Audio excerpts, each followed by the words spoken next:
Nesse dia tão especial, eu gostaria de contar para vocês a história de uma mulher, chamada Maria, onde pelo menos 3 vezes nós vemos na Bíblia ela aos pés de Jesus. A primeira vez, nós vemos ela aos pés de Jesus para aprender. A segunda vez, nós vemos ela aos pés de Jesus para chorar a morte do seu irmão Lázaro. A terceira vez, a gente vê ela aos pés de Jesus para agradecer.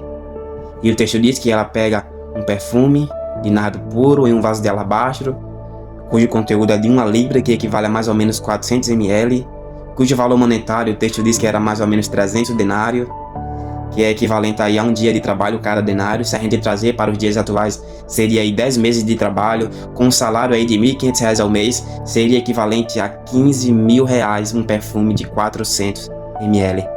E esse perfume caríssimo e raríssimo, ela quebra esse vaso sobre a cabeça de Jesus e escorre por todo o seu corpo até chegar aos seus pés.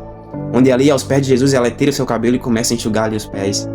Apesar das críticas, apesar das circunstâncias, apesar do valor monetário ser muito alto, ela faz de maneira sacrificial.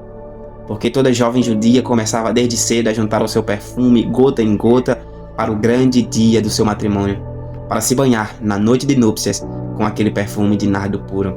E ela fez isso por Jesus, a ponto de Jesus dizer o seguinte: em verdade vos digo, onde quer que for pregado este evangelho em todo o mundo, será lembrado o que Maria fez para a memória sua. E a grande pergunta que fica é: o que você, mulher, o que nós homens, o que você, irmão em Cristo Jesus, tem feito para que o seu nome seja lembrado nas futuras gerações? O que nós estamos fazendo hoje que vai impactar as futuras gerações? Tem um missionário inglês chamado David Livingstone, que foi fazer missões na África, onde passou pelo menos metade de sua vida. Ele amou a África, ele enfrentou os perigos da África, foi atacado por leão, ele percorreu a África inteira, o continente africano inteiro, o primeiro homem a fazer isso, a cruzar a África. Esse homem amou a África, e no dia de sua morte, os africanos rasgaram seu corpo, retiraram seu coração e disseram: podem levar o corpo, mas o coração desse homem fica na África, porque ele amou a África. E hoje na África tem um memorial escrito o seguinte, em uma placa de bronze: para a glória de Deus e em memória de David Livingstone.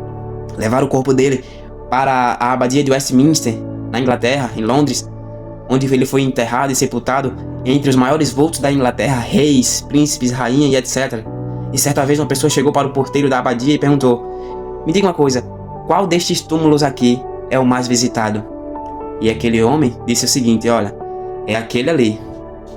O homem se aproximou daquele túmulo, imagino eu, bateu assim na placa empoeirada e foi ler o que estava escrito na lápide daquele túmulo. E estava escrito as seguintes palavras: para a glória de Deus e em memória de David Livingstone. Louvado seja Deus. Interessante é que enquanto seu funeral passava, um senhorzinho chorava compulsoriamente e a multidão perguntou: Senhor, por que choras? E ele disse: eu conhecia o David Livingstone, ele tem minha idade.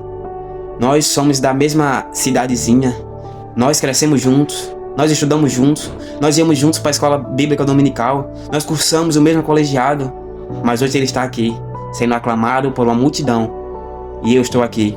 E o meu funeral será apenas um funeral de um bebarrão, que vai ser enterrado e jamais será lembrado, jamais será honrado. Qual dos dois você quer ser? Mesmo ambiente, mesmo locais visitados, cresceram junto, mas um fez memória para as futuras gerações e o outro não fez. Então, assim como Maria, assim como David Livingstone, nós viemos fazer algo hoje para impactar as futuras gerações, para que o nome do Senhor seja glorificado até na nossa morte. Deus os abençoe.